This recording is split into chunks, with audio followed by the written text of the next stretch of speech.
예레미야서 25장은 지금 이것을 기록하던 그 당시에 시점이 언제인지를 기록하면서 시작을 하고 있습니다. 1절에 보면 유다의 왕 요시아의 아들 여호야김 넷째해 곧 바벨론의 왕 느부갓네살 원년에 유다의 모든 백성에게 관한 말씀이 예레미야에게 임하니라라고 이야기합니다.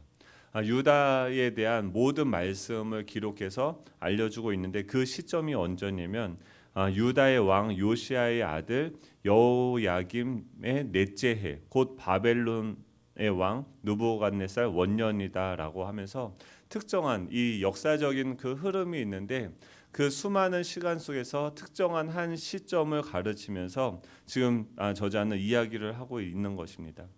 왜 이 시점을 강조하면서 이야기를 하냐면 지금 이 예레미야는 이 독자들에게, 지금 이 성경을 읽고 있는 그 독자들에게 하나님의 말씀이 이루어지는 때가 있다라는 거예요. 지금 반드시 그때, 그냥 이것이 어떤 신화나 다른 어떤 이야기가 아니라 그 정확한 역사적인 어떤 시점에 그 말씀이, 이 사건이, 이 기록한 내용들이 반드시 이루어졌다라는 것을 이 예레미야는 강조하는 것입니다.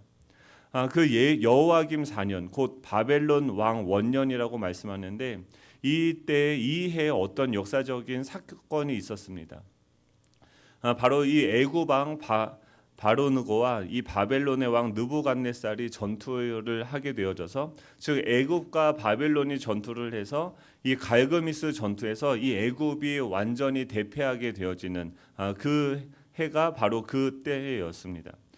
그래서 이 왕 열왕기하 24장 7절에 보면은 애굽 왕이 다시는 그 나라에서 나오지 못하였으니 이는 바벨론 왕이 애굽 하수에서부터 유브라데 하수까지 애굽 왕에 속한 땅을 다 취하였음이더라라고 이야기합니다. 이제는 애굽 왕이 다시 나올 수 없게 그 바벨론 왕이 애굽의 모든 속한 땅을 다 취하였던 그 시점이 바로 이 여호야김 4년 곧 바벨론 왕 원년이다라는 것이에요. 이것은 무엇을 얘기하냐면 지금 서방 아시아의 패권이 이 애굽으로부터 신흥 국가인 바벨론으로 넘어갔음을 의미하고 있습니다. 그래서 이를 가리켜 바벨론 왕 느부갓네살 원년이라고 이야기를 하고 있는 것이죠. 근데 왜 예레미야는 이것을 분명하게 기록하면서 언급하면서 이야기를 하고 있는 것일까요? 지금 예레미야가 계속해서 요시야 13년 때부터 오늘까지 23년 동안 전했던 말씀들이 있어요. 예전에 그 1장 13절에 보면 예레미야가 뭐라고 이야기합니까? 끓는 가마가 북에서부터 기울어져 있는 환상을 보았다라고 이야기해요. 이 북쪽에서부터 끓는 가마가 있고 그것이 기울어져서 결국 심판이 너희들에게 임할 것이다 라고 이야기했는데, 그 환상을 보았던 그때에는 이 바벨론이라는 존재가 있지도 않았을 때였습니다. 그때부터 이 예레미야는요 계속해서 너희들에게 심판이 있을 것이다, 저 북쪽에서부터 끓는 가마가 너희들에게 임하게 되어서 하나님의 심판이 임할 것이다, 이것을 하루 이틀 이야기한 것이 아니라 무려 23년 동안 그들에게 계속해서 이야기하면서 하나님한테 돌아와야 된다, 하나님의 말씀을 청종해야 된다, 계속해서 이야기했다라는 것입니다. 근데 그 예레미야가 이야기했던 그 사건이, 그 내용이, 그 심판의 날이 정말로 이 성경에 기록한 대로 그대로 이루어졌다라는 거예요. 왜 이 성경은 이 연대를 밝혀주고 있습니까? 오늘 본문은 이 하나님의 말씀처럼, 즉 이 하나님의 말씀은요 반드시 그대로 성취되어진다라는 것을 이야기하고 있는 것이죠. 우리는 이 큐티를 할 때나 또 하나님의 말씀을 읽을 때 이해가 되어지지 않을 때가 많이 있습니다. 어쩔 때 보면 생뚱맞아 보이고 어쩔 때 보면은 불합리해 보이고 순종하면 내가 손해를 볼 것 같은 생각이 듭니다. 왜 내가 적들이 둘러싸고 있는데 거기서 항복을 해야 됩니까? 항복을 하면 죽는 거지 어떻게 그 길이 사는 길입니까? 왜 십자가에 아무 잘못도 없는 사람이 죽어야 됩니까? 우리가 겪는 그 수많은 불합리함 속에서 기독교인이라는 이유로 그 속에서 왜 우리는 세상 사람들처럼 우리의 권리를 주장하지 않고 거기서 내가 죽고 오히려 다른 사람들을 섬기는 그런 일들을 하게 되어집니까? 하나님의 말씀은 이 세상의 차원보다 훨씬 더 높은 것들을 우리에게 요구할 때가 많이 있는 것이죠. 그런데 그런 것들을 이야기하는 그 분이 누구인지를 주목하게 하는 거예요. 우리의 이성보다 내가 생각하기에는 이것이 말이 안 되는 것 같은데 그것을 말씀하시는 분이 누구인지 이 예레미야는 반드시 보라는 거예요.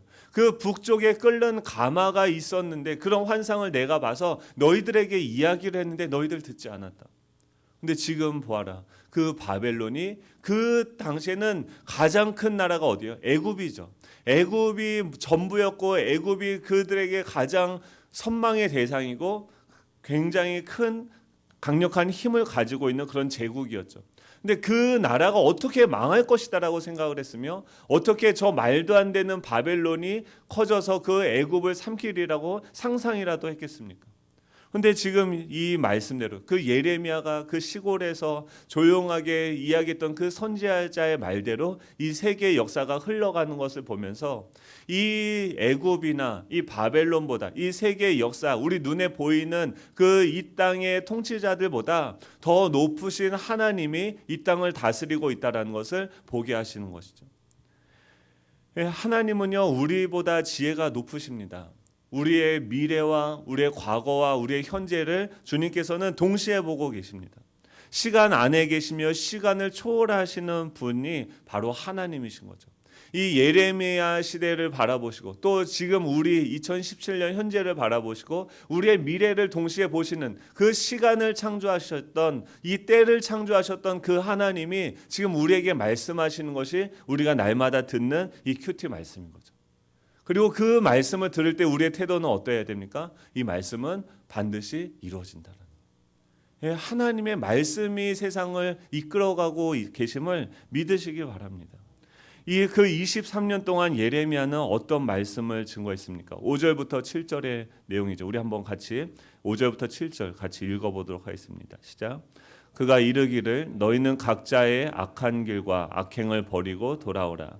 그리하면 나 여호와가 너희와 너희 조상들에게 영원부터 영원까지 준 그 땅에 살리라. 너희는 다른 신을 따라다니며 섬기거나 경배하지 말며 너희 손으로 만든 것으로서 나의 노여움을 일으키지 말라. 그리하면 내가 너희를 해하지 아니하리라 하였으나 너희가 내 말을 순종하지 아니하고 너희 손으로 만든 것으로서 나의 노여움을 일으켜 스스로 해하였느니라. 여호와의 말씀이니라. 아멘. 그 23년 동안 이 예레미야는 어떤 내용을 그들에게 이야기했습니까? 5절에 보면 너희는 각기 악한 길과 악한 길은 무엇입니까? 그들이 추구하고 있는 그 방향이 잘못되어졌다는 거예요. 또 너희 악행, 그들의 그 추구하는 방향을 이루어가는 그 방법도 잘못된 악행이었다는 것입니다. 그 길로부터 너희들 지금 잘못된 길을 가고 있고 잘못된 방법으로 너희들이 스스로를 구원하려고 있는데 그것을 내려놓고 나에게 돌아오라라고 계속해서 23년 동안 이야기를 했습니다. 너희는 다른 신을 쫓아 섬기거나 숭배하지 말며 너희 손으로 만든 것을 인하여 나의 노를 격동하지 말라. 그리하면 내가 너희를 해치 아니하리라. 하나님의 심판이 있을 것이다.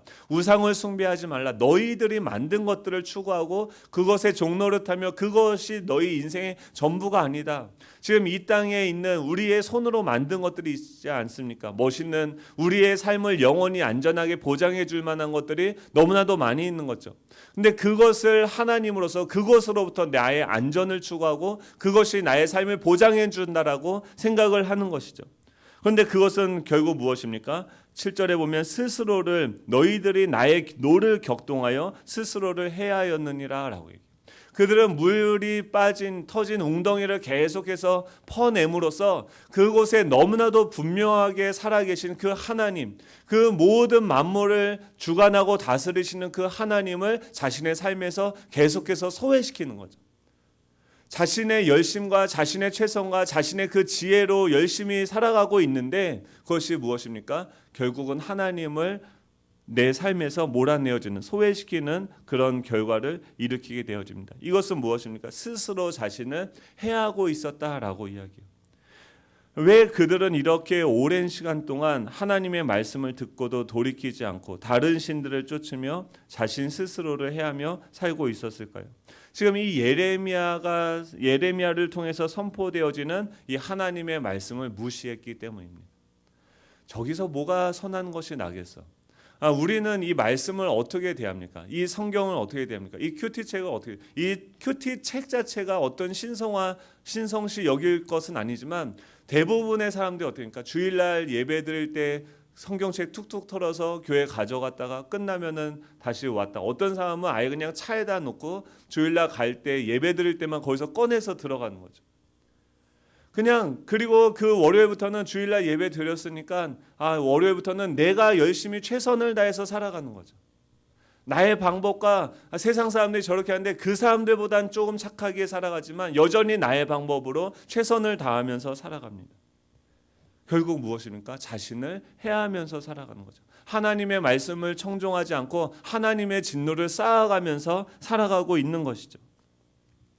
사랑하는 성도 여러분, 여러분들은 이 하나님의 말씀, 하나님의 음성, 지금도 그 수많은 관계 속에서 지금 내가 이 사람에게 어떤 것들을 이야기하고 공급해야 되고 어떤 행동들을 결정하고 선택해야 되는 그런 상황 속에서 여러분들은 어떤 것을 들으면서 무엇을 기준으로서 살아가고 계시는지 한번 돌아봐야 된다라고 오늘 본문은 이야기하는 것이죠.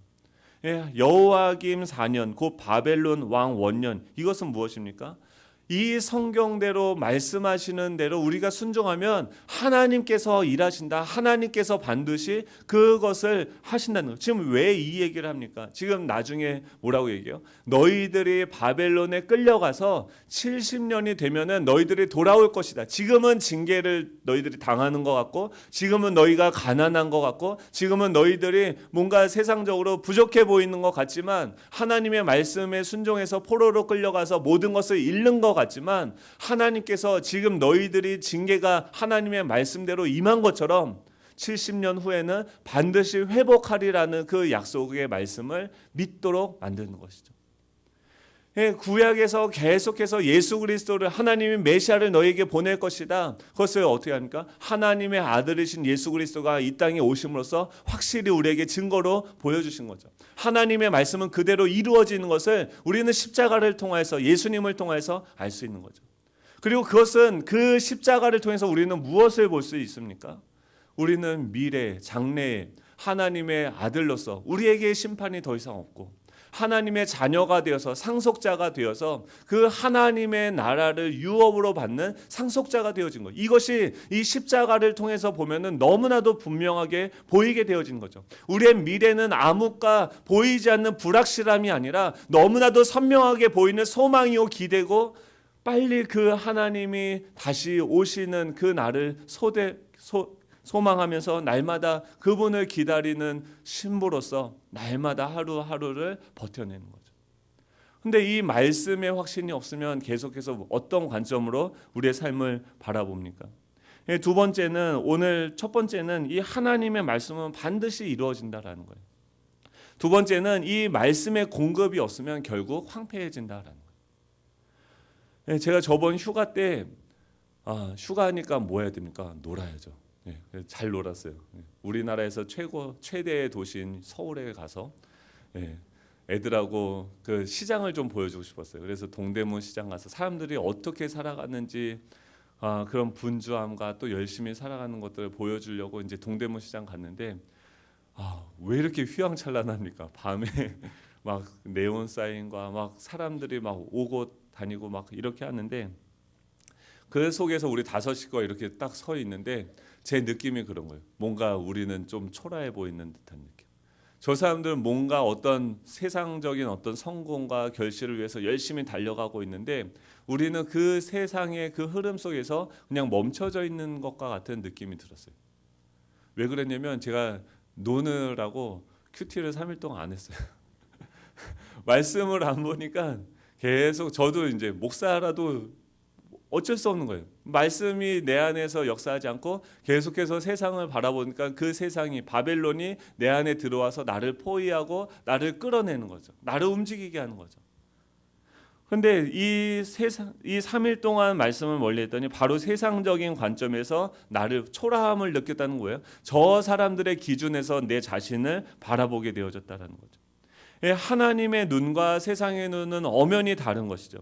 이 사도 바울은 우리의 존재에 대해서 어떻게 이야기합니까? 고린도후서 6장 9절에서 10절을 보면 예, 무명한 자 같으나 유명한 자. 우리가 무명한 자 같죠. 세상에서 우리를 누가 알겠습니까? 하지만 하나님은 우리의 이름을 아시고 우리가 하늘에서는 유명한 자인 거죠.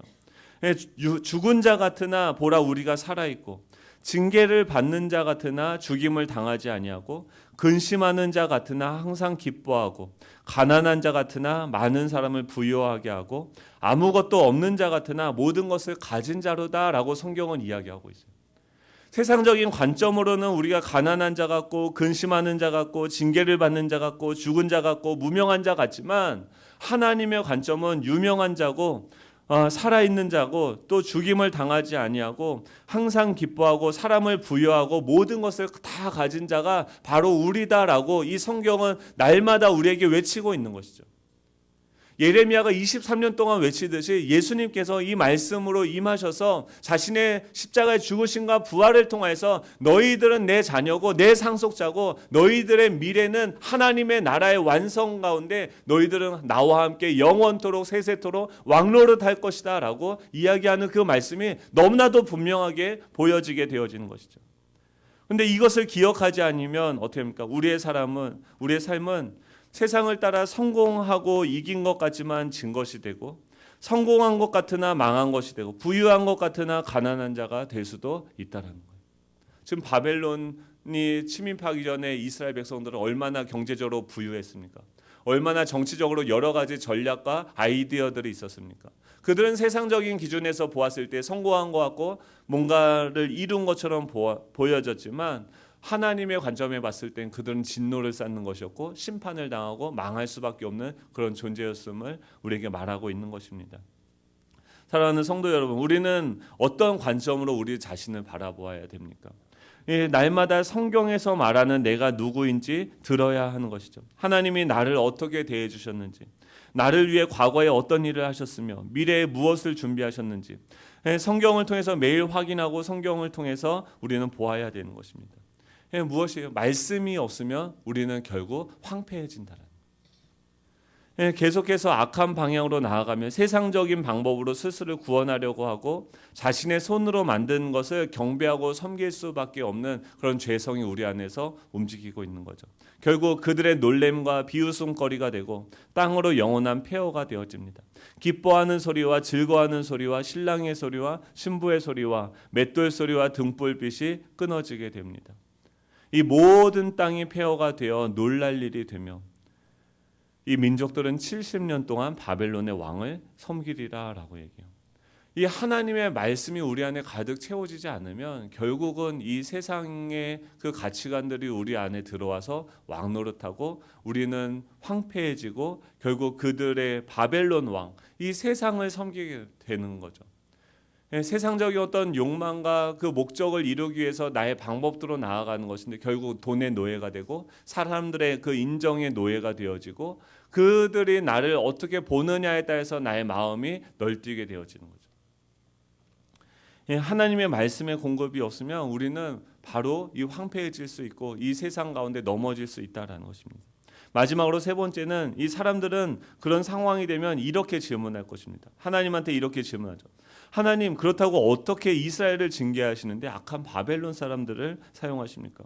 어떻게 우리가 그렇게 잘못했기로서니 어떻게 저 악한 사람들이 저렇게 성공하고 잘 먹고 잘 살고 어떻게 그 사람들이 우리를 사기를 쳐서 어떻게 그 사람들이 우리보다 더 높은 지위에 있어서 어떻게 그 사람들이 사장이 되어서 우리들을 이렇게 어렵고 힘들게 하는 곳에 하나님은 내버려 두실 수 있습니까? 왜 저 사람이 잘못한 건데 왜 기도를 하면 나만 잘못했다고 나만 징계를 주고 하나님이 이렇게 하십니까? 너무나도 억울한 거 아닙니까? 이렇게 질문할 수 있는 것이죠. 그런데 그렇게 우리는 합리화를 하지만 결국 사기를 당하고 어려움을 당한 이유는 무엇입니까? 자기 자신에게 있죠. 자신의 탐욕을 쫓다가 자신의 꾀에 넘어가 사기를 당하게 되어진 거죠. 그럼에도 불구하고 우리는 사기꾼을 탓하고 남유다도 마찬가지죠.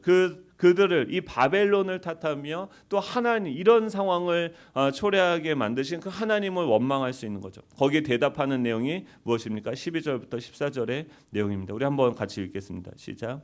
여호와의 말씀이니라. 70년이 끝나면 내가 바벨론의 왕과 그의 나라와 갈대아인의 땅을 그 죄악으로 말미암아 벌하여 영원히 폐허가 되게 하되 내가 그 땅을 향하여 선언한 바 곧 예레미야가 모든 민족을 향하여 예언하고 이 책에 기록한 나의 모든 말을 그 땅에 임하게 하리라. 그리하여 여러 민족과 큰 왕들이 그들로 자기들을 섬기게 할 것이나 나는 그들의 행위와 그들의 손이 행한 대로 갚으리라. 아멘. 무엇입니까? 이 세상이 지금은 잠시 잘 먹고 잘 사는 것 같고 뭔가 부귀영화를 누리는 것 같지만 하나님은 70년이 끝나면 하나님이 정한 때가 되면 반드시 그들도 심판하신다. 우리를 괴롭히고 두렵게 하는, 우리를 어떻게 하면 고난을 주어서 우리를 성장하게 만드는 그 도구로 쓰이는 그들도 결국은 하나님 앞에 그의 모든 손의 행위대로 심판을 받는다라는 거예요. 이 말은 무엇입니까? 우리가 다른 사람들에 대해서 신경을 쓰고 저 사람은 왜 저렇게 살아? 왜 저 사람은 저렇게 해? 왜 하나님은 그냥 내버려둬? 이런 어떤 타인들에 대해서 이 땅에 대해서 이 땅의 공의와 정의를 우리가 신경 쓰고 그것을 해야 되는 거죠. 그것보다 더 중요한 것은 무엇입니까? 나와 지금 하나님의 관계. 나는 지금 하나님하고 어떤 관계를 가지고 있는가? 하나님은요 공평하신 분이심을 믿으시기 바랍니다. 세상은 공평하지 않아요. 지금은요. 근데 반드시 그 공의를 이루실 것입니다. 각 사람의 행위대로 그 관점으로 보면 지금 옆에 있는 그 악한 방법을 사용해서 부를 축적하는 그 사람들을 바라보는 우리의 관점은 뭐가 됩니까? 불쌍한 거죠. 이 예레미야가 남유다 백성들을 보고 이 예레미야가 이 바벨론 사람들을 바라보는 관점, 그들을 바라보는 심정은 어떻겠습니까? 안타깝고 불쌍한 거죠. 이 하나님의 마음이 저와 여러분들 가운데 가득 차기를 간절히 소망합니다. 하나님은 우리를 통하여서 지금도 이 땅 가운데 이 예레미야와 같이 빛으로서 그들을 보이고 밝히게 되는 일을 하고 계시는 줄 믿으시기 바랍니다. 오늘 하루도 왕 같은 제사장으로서 하나님의 뜻을 이 땅 가운데 이루는 저와 여러분 되시기를 간절히 축복합니다. 기도하겠습니다. 하나님 감사드립니다. 부족한 저희들 날마다 일상에 바빠서 나의 분주함 때문에 하나님의 음성을 듣는 것보다는 하나님께서 원하시는 뜻을 이루는 것보다 하나님의 말씀을 무시하고 스스로 그 화를 쌓을 때가 너무나도 많이 있음을 하나님 고백합니다. 부족한 저희들 주님께서 그럼에도 불구하고 우리의 상황을 아시고 우리의 연약함을 아시고 그럼에도 불구하고 하나님께서 계속해서 우리 가운데 역사하시며 이렇게 말씀하여 주시는 주님을 찬양합니다. 주님 오늘 하루 살아가면서 모든 관계 속에서 모든 선택의 그 상황 속에서 하나님의 말씀, 하나님의 관점으로 내 자신을 보고 그 상황을 보고 그 문제에 대한 선택을 결정할 수 있도록 주님 도와주시옵소서. 우리 부족합니다. 먼저 기도하게 하시고 먼저 듣게 하시고 먼저 그 반드시 이루어지는 그 하나님의 말씀을 우리가 세상보다 더 무겁게 중요하게 생각할 수 있도록 주님 인도하여 주시옵소서. 주님 오늘 우리에게 말씀하셨습니다. 그 말씀이 그대로 이루어지는 줄을 믿습니다. 또한 이 말씀이 이루어진 것처럼 먼 훗날에도 하나님의 나라가 완성되어질 그 날에 우리가 하나님의 상속자가 될 줄로 믿습니다. 그 관점으로 오늘을 살아가게 하여 주시옵소서. 감사드리며 예수님의 이름으로 기도드립니다. 아멘. 하늘에 계신 우리 아버지여